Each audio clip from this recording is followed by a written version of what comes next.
Montana Territory, 1877. The snow fell in thick sheets across the vast expanse of the Bitterroot Valley, blanketing the landscape in a pristine white that would have been beautiful if it weren't so deadly. Yates Quinn pulled his wool collar higher around his neck, squinting against the wind as he surveyed the darkening skies from his cabin porch. At 24, he was younger than most ranchers who owned their own spread, but the premature lines around his eyes told of hardships that had aged him beyond his years. "Storm's getting worse," he muttered to no one but his horse, a chestnut gelding named Copper, who nickered softly in agreement from the nearby stable. 3 years alone on this ranch had taught Yates to talk to his animals more than people. Since inheriting the place after his parents' sudden passing from influenza, human conversation had become as rare as summer rain in these parts. He was about to retreat inside when a movement in the distance caught his eye. Something was approaching from the east road, something too large to be a lone traveler. As the shape drew closer through the swirling snow, Yates made out the outline of a wagon struggling against the mounting drifts. His heart quickened. No one should be out in this weather, especially not on the remote stretch leading to his ranch. Grabbing his rifle, a precaution born of frontier wisdom rather than fear, he descended the steps and trudged through knee-deep snow toward the approaching vehicle. The wagon lurched to a stop 50 yards from his gate, and Yates could now see it was filled with huddled forms, small ones, children by the look of it. And at the reins, a woman wrapped in a heavy shawl, her face barely visible beneath a bonnet rimmed with frost. "Hello," she called out, her voice nearly lost in the howling wind. "Please, we need help." Yates reached the wagon, taking in the scene with bewilderment. 8 children of varying ages shivered in the back, their faces pale with cold. The woman's gloved hands gripped the reins with determination, though he could see they were trembling. "I'm Miss Katherine Billings," she said, her breath forming clouds in the frigid air. "The new schoolteacher in Pine Creek. We were returning from a field excursion when the storm caught us. Our schoolhouse is still 10 miles east, and the children—" Her voice broke. "I fear they won't last in this cold." Yates Quinn had been alone so long that the sight of 9 faces looking at him with desperate hope nearly overwhelmed him. But frontier life had taught him quick decisions could mean the difference between life and death. "Get those children into my house," he said, already reaching to help the smallest one down. "I'll see to your horses after." Relief flooded Catherine's face, revealing for a moment her youth and beauty beneath the worry. She couldn't have been more than 22, with bright blue eyes that reminded Yates of summer skies he'd barely noticed since burying his parents. "Thank you," she whispered. "We won't forget this kindness." What Yates didn't say, as he helped the last child from the wagon, was that the coming storm looked to be the worst he'd seen in years, one that might keep them all together far longer than a single night.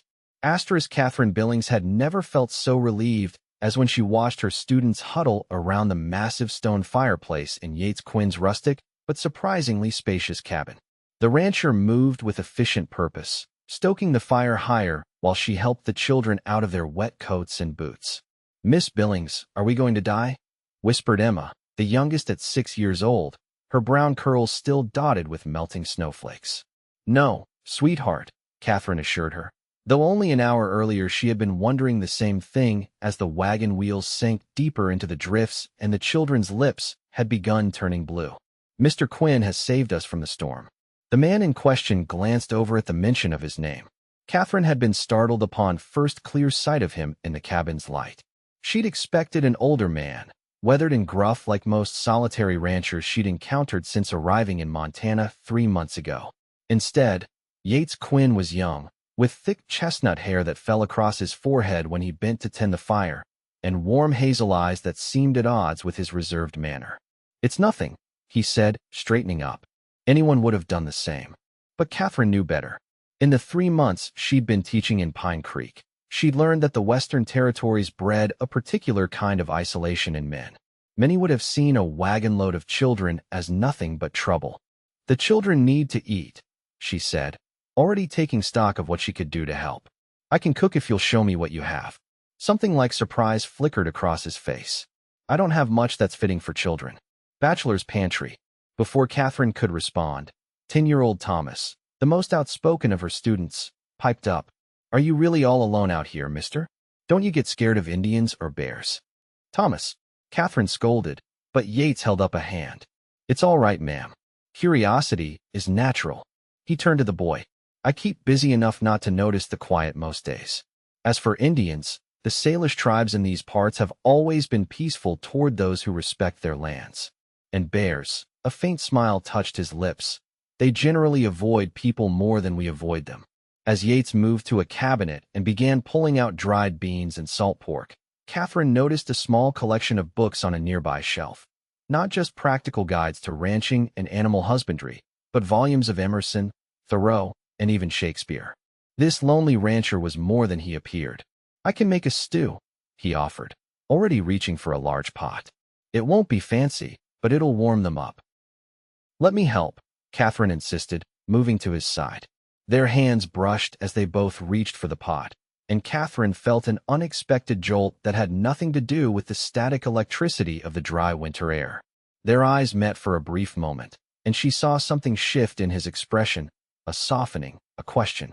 What was the story of Yates Quinn? And why did a young man choose such solitude when most his age were seeking fortune in the gold fields or building families in the growing towns? The mystery of him would have to wait. For now, there were 8 hungry, frightened children to feed and a storm that, by the sound of the wind howling outside, was only growing stronger. By the time the stew had been eaten and the children settled on pallets made from spare blankets near the fire, the storm outside had escalated into a full blizzard. Yates stood at the window, watching the snow pile against the glass as the wind shrieked around the cabin's corners. They're finally asleep, Katherine whispered, coming to stand beside him. In the lamplight, he could see her clearly for the first time. Her honey-blonde hair, now loose from its earlier tight arrangement, fell in soft waves past her shoulders.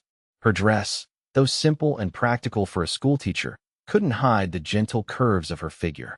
But it was her eyes that captured him most, intelligent and kind, with a strength he recognized from his own battles with adversity. You won't be leaving tomorrow, he said quietly, nodding toward the window. Or the day after, by the look of it. This is a 3-day blizzard if I've ever seen one. Katherine's eyes widened. The children's parents will be frantic. Pine Creek knows you had the children out today? Yes, we were collecting rock samples for our geology lesson. She twisted her hands together. It was clear when we started back, but the weather changed so quickly. That's the mountains for you. They make their own weather. Yates moved to pour her a cup of coffee. The town will know you'd seek shelter. No one with sense would think you tried to press on in this. She accepted the cup gratefully, and their fingers brushed again. This time, the contact lingered a moment longer than necessary. Mr. Quinn, Yates, he corrected. If we're going to be snowbound together, formalities seem a bit much. A small smile touched her lips. Yates, I want to thank you properly. You saved our lives today. He shrugged uncomfortably. Anyone would have. Not anyone. And not everyone could have accommodated 9 unexpected guests so readily. She glanced around the cabin, which was larger than it appeared from outside, with a main room, a small bedroom visible through a half-open door, and what appeared to be another small room off the back. This is a fine home for a man so young to have built. I didn't build it. My parents did. His voice took on a flatness that hadn't been there before. They came out here in '65, right after the war. I was just 12. They had dreams of a cattle empire. He gave a small, humorless laugh. Then the fever took them 3 winters ago. Katherine's expression softened with understanding. I'm sorry. It must have been terrible to lose them both. Yates stared into the fire, seeing not the flames but memories he usually kept locked away. Nearest doctor was in Missoula. Couldn't get through the snow. He paused. Buried them myself when the ground thawed. The quiet that followed felt heavy with unspoken grief, until Katherine gently asked, You've been alone since then? He nodded. Had to sell off most of the cattle. Couldn't manage them alone. Keep enough to get by now, along with some horses I breed and train. Katherine took a sip of her coffee, studying him over the rim of her cup. But surely there must be someone. I mean, a young man like yourself. The question hung in the air, personal, yet somehow not intrusive coming from her. Yates found himself wanting to answer truthfully, though he rarely spoke of such things. There was someone once. Margaret Fullerton, from Missoula. We were to be married the spring after my parents died. His jaw tightened. She decided a half-failed ranch and a man with no family connections wasn't the future she wanted. "I'm sorry," Katherine said again, and Yates believed she meant it. Her loss, clearly. The simple words, spoken without pity, touched something in him that had been dormant for years. Before he could respond, however, a small voice interrupted them. "Miss Billings? I'm scared." They turned to find Emma standing in her nightgown, clutching a small rag doll Katherine had helped her salvage from the wagon. The wind chose that moment to howl particularly fiercely, rattling the window panes. Katherine immediately went to the child, kneeling to eye level. "There's nothing to be afraid of, Emma. We're safe and warm in Mr. Quinn's house."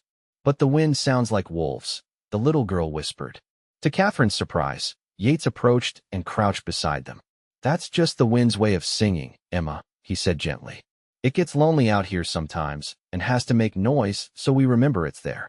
The explanation, delivered in such a matter-of-fact tone, seemed to satisfy the child. "Like when I sing to my dolly." Yates nodded, the corner of his mouth lifting slightly. "Exactly like that." Katherine watched in wonder as the seemingly solitary rancher walked Emma back to her pallet, tucking the blanket around her with unexpected tenderness. When he returned, she couldn't help but comment, "You're good with children for a man who lives alone." He shrugged again, but there was less discomfort in the gesture this time. "I remember what helped me when I was scared as a boy." The revelation of this softer side to the rugged rancher stirred something in Katherine that she hadn't expected to feel in the wilds of Montana Territory, a sense of connection, of possibility. But as she helped Yates arrange a sleeping space for herself near the children, she reminded herself that their encounter was temporary, a chance meeting born of desperate circumstances. When the storm cleared, she would return to her teaching post, and he to his solitary life.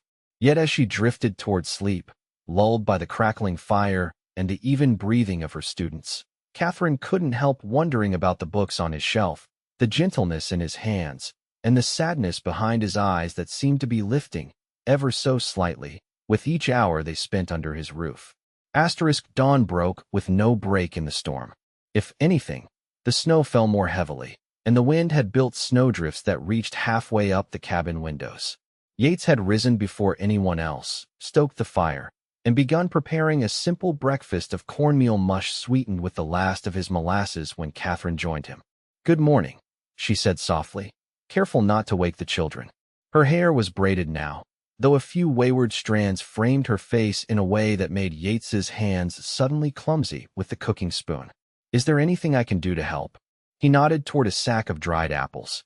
"Could chop those up to go in the mush. Make it more appealing for the little ones." They worked side by side in comfortable silence for a few minutes before Katherine spoke again. "I saw your books last night. You enjoy reading?" Yates felt a flush of embarrassment, as though she'd discovered a secret. "My mother taught school back in Ohio before marrying my father. She believed in education, even out here." He stirred the thickening porridge. "Reading passes the winter evenings." "What's your favorite?" she asked, genuinely curious. He hesitated. "Thoreau, maybe. Something about a man finding meaning in solitude makes sense out here." Katherine nodded thoughtfully. Though Thoreau's solitude at Walden was more philosophical experiment than true isolation, he still had regular visitors and went into town often. Yates looked at her with new interest. "You've read him?" "I studied at the women's seminary in Boston before coming west," she explained. "Literature was my passion before teaching became my calling." The image of this young woman in a Boston classroom, far from the harsh Montana winter, intrigued him.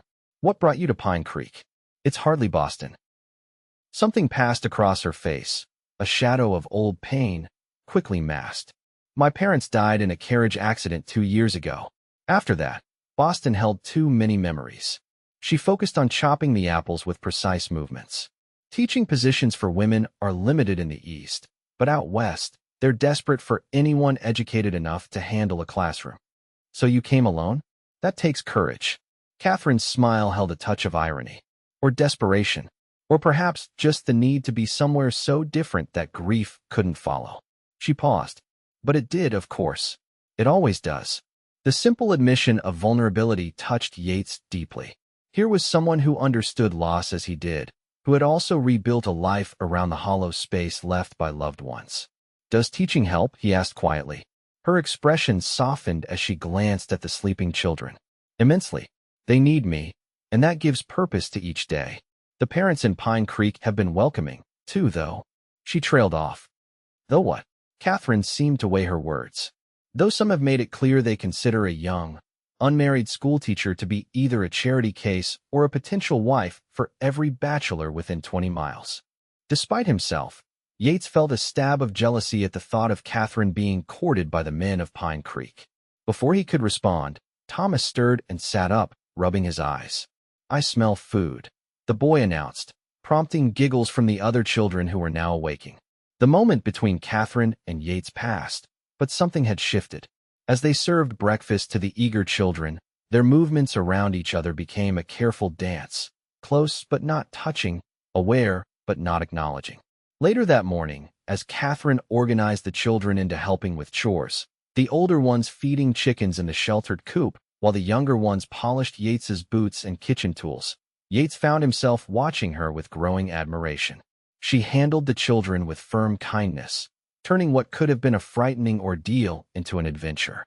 "Mr. Quinn," called out 10-year-old Sarah, interrupting his thoughts. "Miss Billings says you have books. Could you read to us? The storm is scary." 8 pairs of eyes turned to him hopefully, including Katherine's, whose expression held both encouragement and curiosity about how he would respond to this unexpected request. Yates hesitated only briefly before nodding. "I might have something suitable." He disappeared into his bedroom and returned with a worn copy of The Adventures of Tom Sawyer.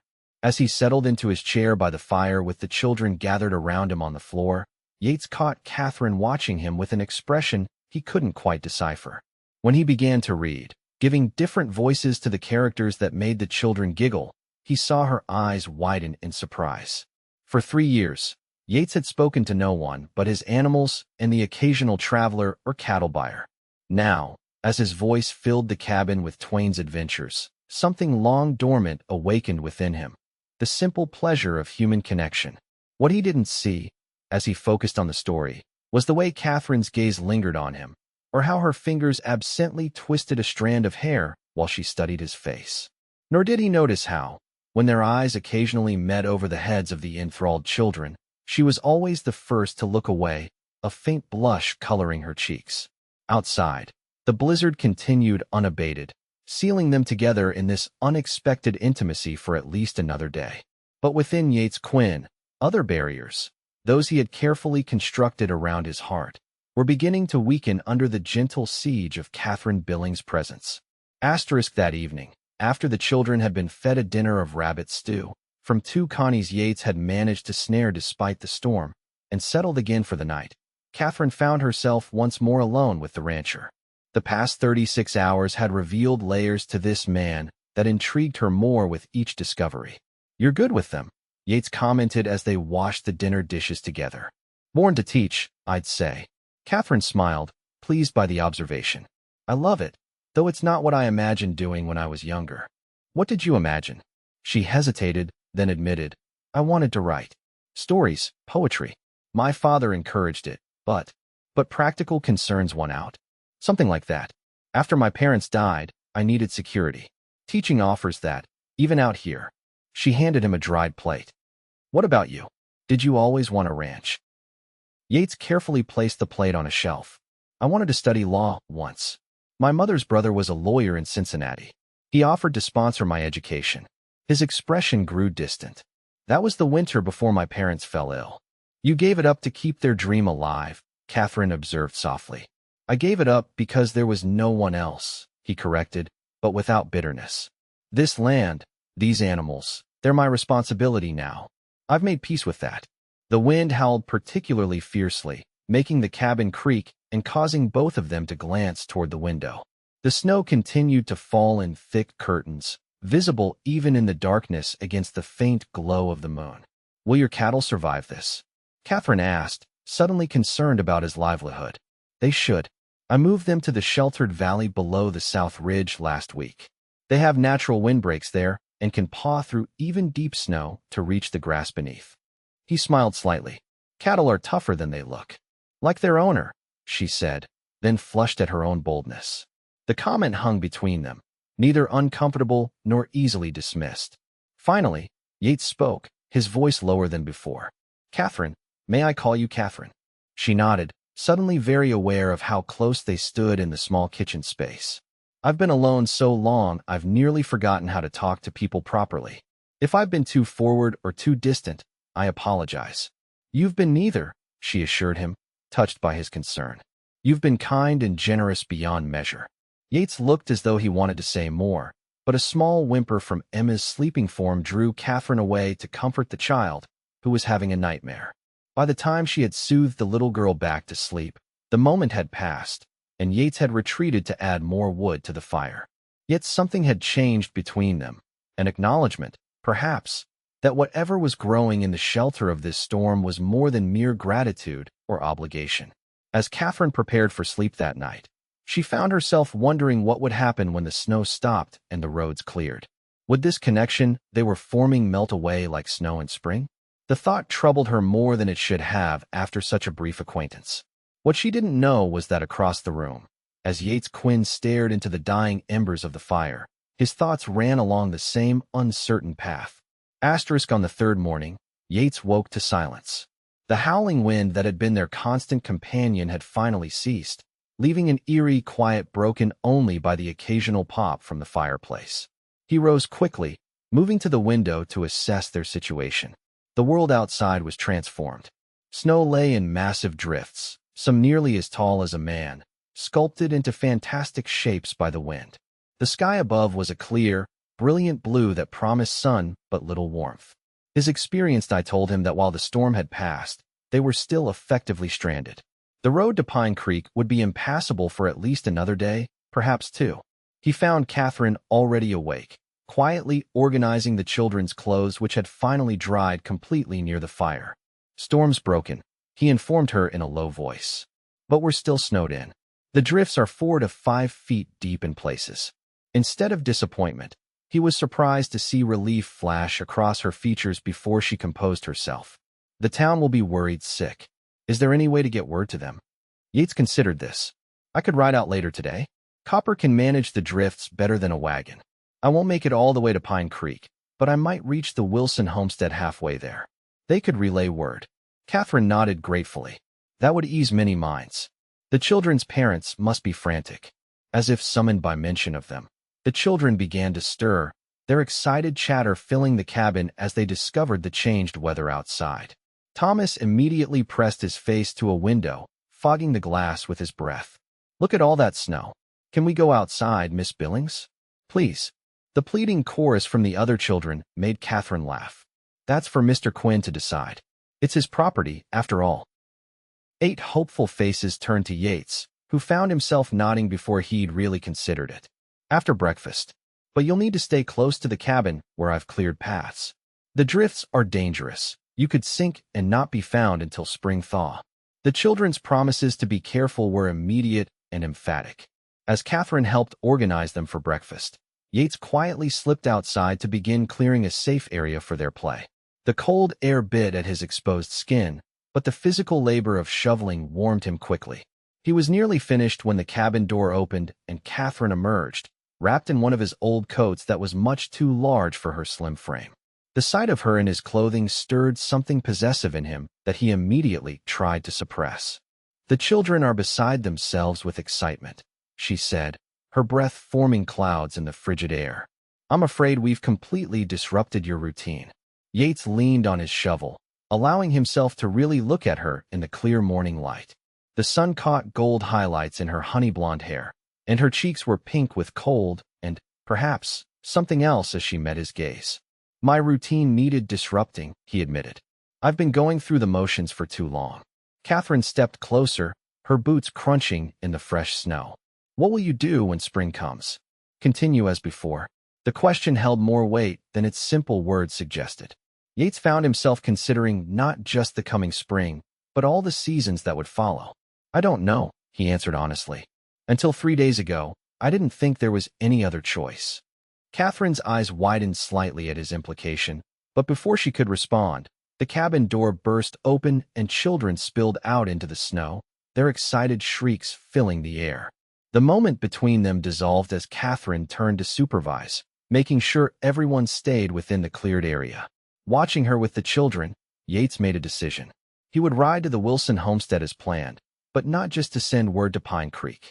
He needed advice from Martha Wilson, whose wisdom was respected throughout the valley. Because for the first time in 3 years, Yates Quinn was considering a future different from his solitary present, and he had no idea how to pursue it.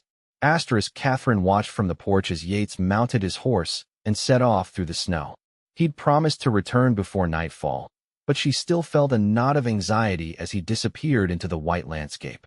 The children were napping inside after an exhausting morning of play in the snow, giving her a rare moment alone with her thoughts. 3 days. It had taken just 3 days for this man, this quiet, thoughtful rancher with hidden depths, to work his way under her carefully constructed defenses. Since arriving in Pine Creek, Katherine had politely declined 4 dinner invitations and 2 marriage proposals from local men, none of whom had stirred even a flicker of interest. Yet here she stood, watching Yates Quinn ride away and already counting the hours until his return. Was it merely the intense circumstances of their meeting? The forced intimacy of sheltering together? Or was it something more fundamental? A recognition of kindred spirits, both shaped by loss and solitude? She was still contemplating these questions when she noticed something on Yates's desk through the window.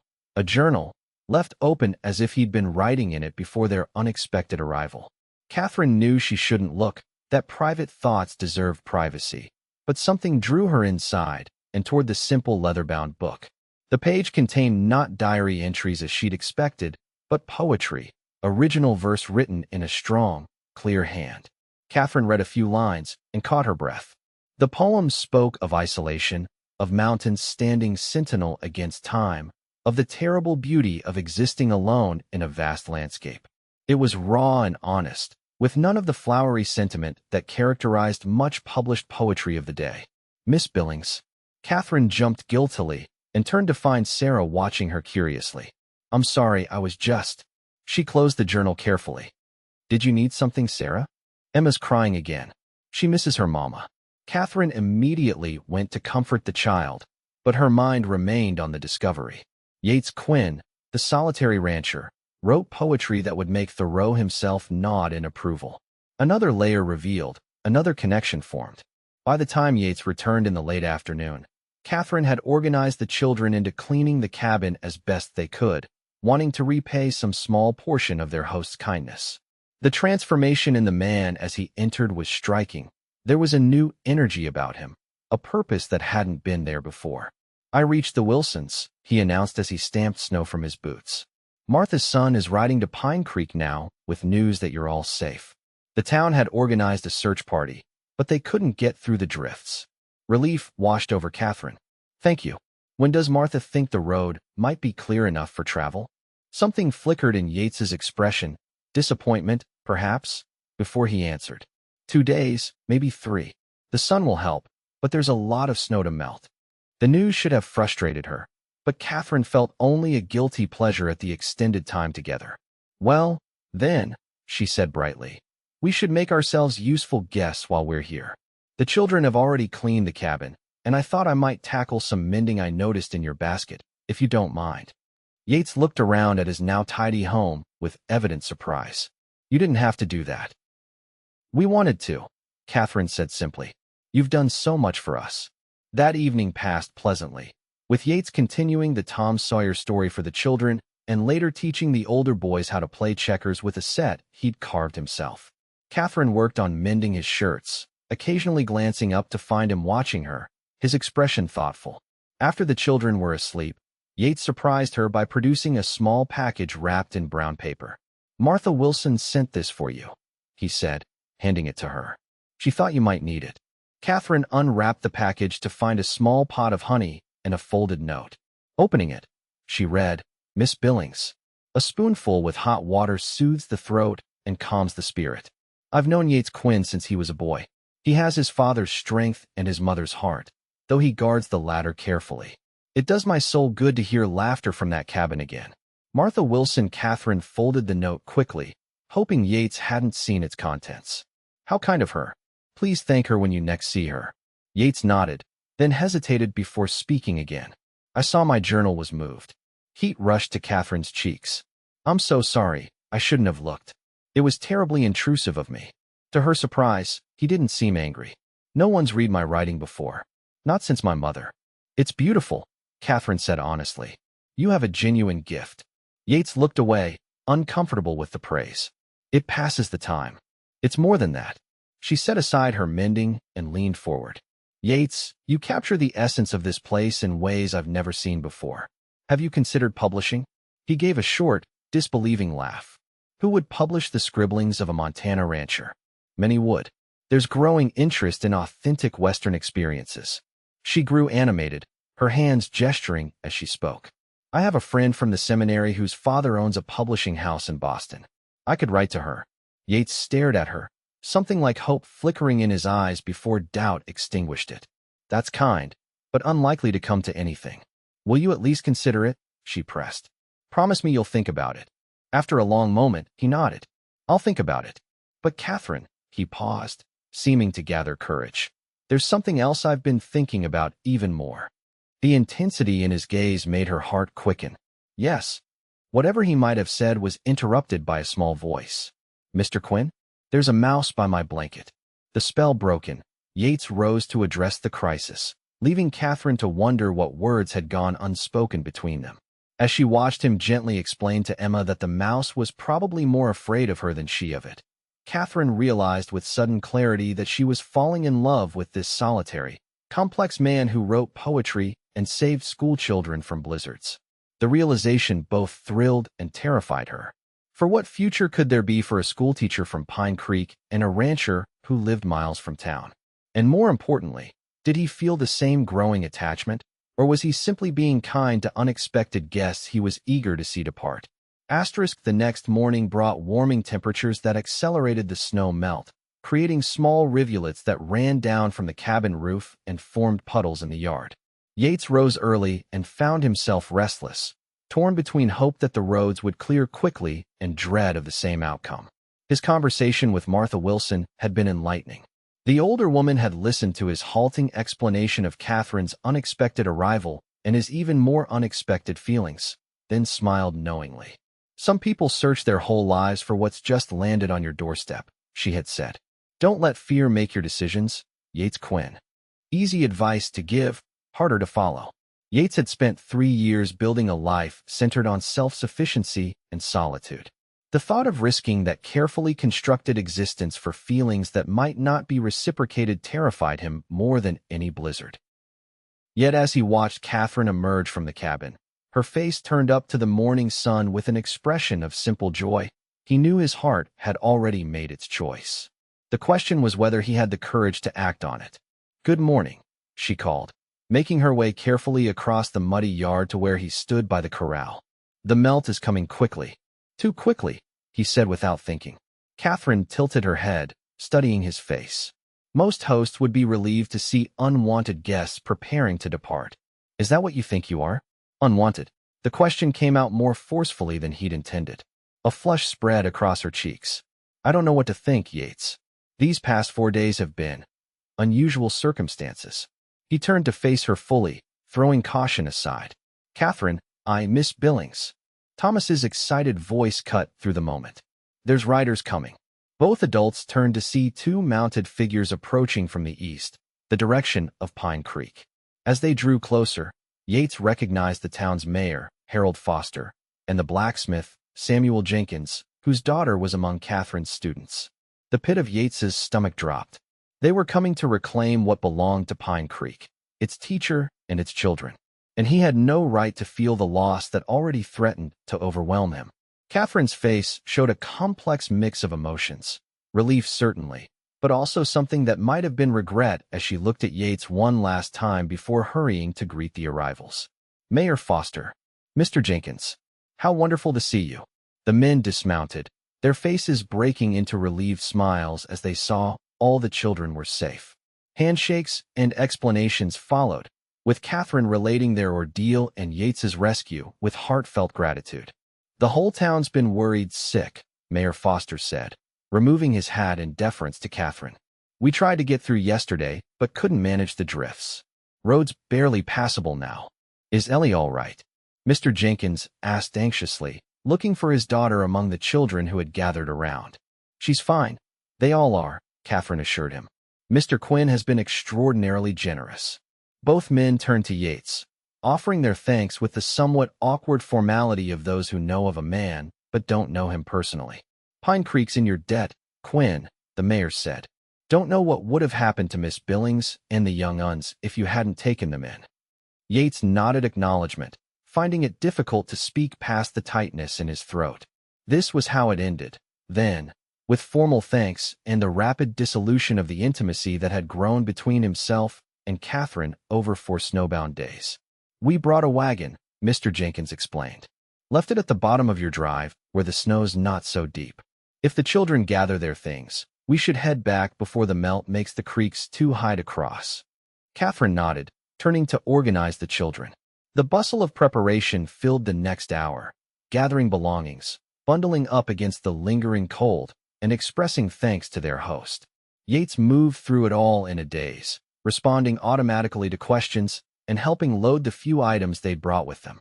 As the children said their goodbyes, each thanking him in their own way, Yates found himself memorizing details he hadn't realized mattered to him. Emma's gap-toothed smile, Thomas's curious questions, Sarah's thoughtful gaze. In just 4 days, they had transformed his silent cabin into a home filled with life. Finally, only Katherine remained, standing awkwardly before him as the others moved toward where the wagon waited. I don't know how to thank you properly, she began, her voice not quite steady. You already have, Yates said simply. Katherine hesitated, then reached into her pocket and withdrew a small folded paper.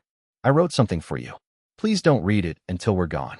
He accepted it silently, knowing if he spoke now, he would say too much or too little. Goodbye, Yates Quinn, she whispered, then surprised him by rising on tiptoe to press a swift kiss to his cheek before turning to join the others. Yates stood on his porch, the paper clutched in his hand, and watched the procession make its way down his drive toward the waiting wagon. Only when they had disappeared from view did he slowly unfold Katherine's note. Yates, in 4 days, you have reminded me that life holds unexpected gifts in the midst of trials. Your kindness, your poetry, your gentle strength, all have touched me deeply. The children and I will never forget you. If you ever find yourself in Pine Creek, my door is always open to you. With deepest gratitude. Katherine. Below this formal closing, she had added a postscript in smaller writing. P.S. Some storms change the landscape forever. I believe ours has done just that. Yates read the words twice, then a third time, searching for meanings beyond the careful phrasing.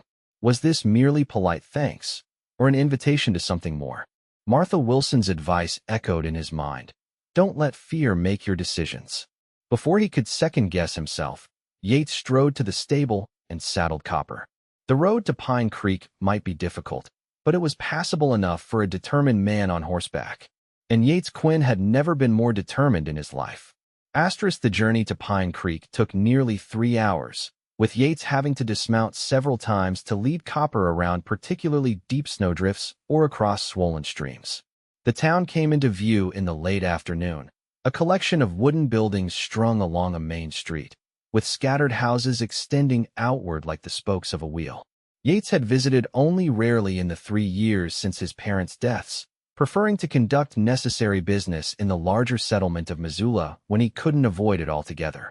Now, as he rode slowly down the muddy main street, he felt conspicuous under the curious stares of townspeople. He stopped at the general store to ask directions to the schoolhouse, uncomfortably aware of the whispers his presence generated. The storekeeper, a balding man with spectacles perched on his nose, regarded him with interest. You're Quinn, aren't you? The one who took in Miss Billings and the children during the storm? Yates nodded, impatient with the small talk. I need to speak with Miss Billings. Is the schoolhouse far? End of town, past the church, the man replied, then added with a knowing smile. Mayor Foster called a town meeting tonight to thank you properly. Were you planning to stay for it? I didn't know about any meeting, Yates said, already backing toward the door. Excuse me. Outside, he remounted and continued through town, feeling increasingly like an intruder. What was he doing here? Katherine had a life in this community, students who depended on her, parents who respected her, a position of importance. And he was a solitary rancher with little to offer beyond a remote cabin and a heart that had forgotten how to properly express itself. The schoolhouse appeared ahead, a simple white-clapboard building with a small bell tower. Beside it stood an equally modest cottage that Yates guessed must be Katherine's residence. Smoke rose from its chimney, suggesting she was home. He dismounted, tied Copper to a hitching post, and stood for a long moment gathering his courage. Then, before doubt could overwhelm him, he strode to the cottage door and knocked. The door opened, and Katherine stood before him, her eyes widening in surprise.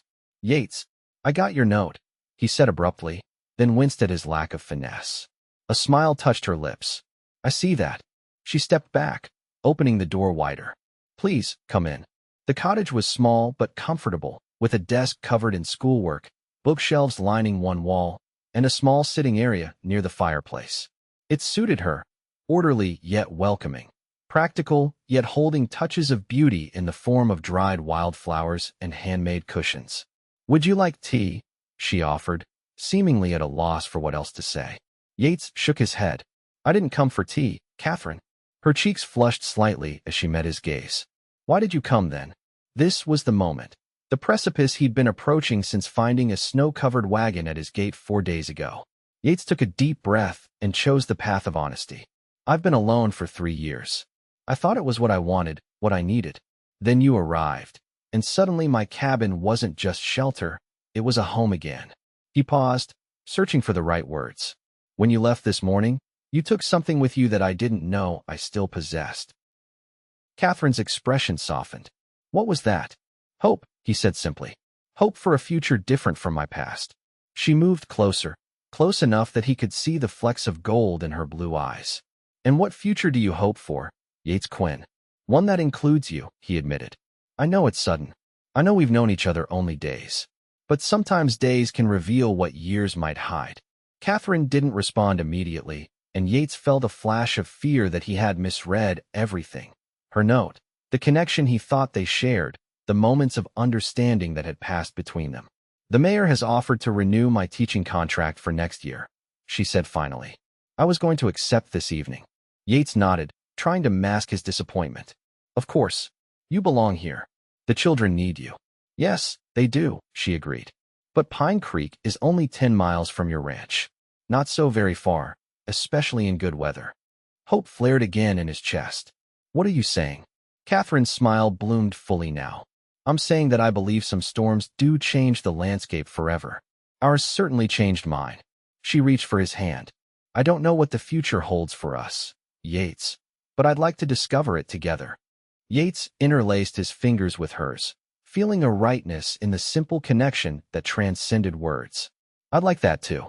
The doors suddenly burst open, and Thomas rushed in, followed by several other children who stopped short at the sight of Yates holding their teacher's hand. "Mr. Quinn," Thomas exclaimed, "you came to town. Are you going to marry Miss Billings now?" Katherine's face flamed red. "Thomas, what a thing to say." But Yates found himself laughing, a full, genuine laugh that felt foreign after so many silent years. "Not today, Thomas. But someday if she'll have me, I hope so." He looked at Katherine questioningly, and the answering light in her eyes told him all he needed to know.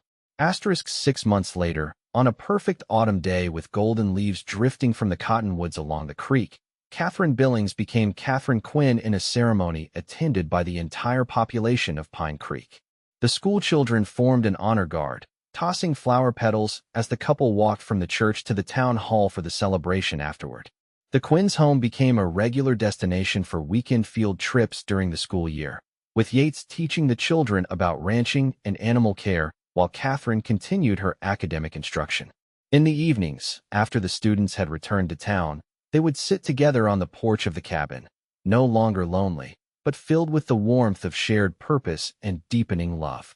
A year after their wedding, Yates received a letter from Boston. Katherine's friend's father had read the poems Yates had reluctantly allowed Katherine to send east and wanted to publish a collection titled Solitude and Salvation, Verses from the Montana Frontier. And on a snowy evening much like the one that had first brought them together, Katherine shared news of her own, news that would transform their family of 2 into 3 the following summer. As Yates held her close, his hand resting gently on the slight swell of her stomach. He marveled at how a single storm had changed the course of so many lives. "Do you ever miss your solitude?" Katherine asked softly, looking up at him in the firelight. Yates shook his head, thinking of the lonely years before she and her students had arrived at his gate. "Not for a moment. Some storms are blessings in disguise." "Even blizzards?" she teased. "Especially blizzards," he answered, kissing her gently. "They have a way of bringing the most unexpected gifts to your doorstep." Outside, the first snowflakes of winter began to fall, no longer harbingers of isolation, but promises of cozy evenings together in a home built on courage, understanding, and the love that had blossomed unexpectedly between a lonely rancher and a schoolteacher who had needed shelter from the storm.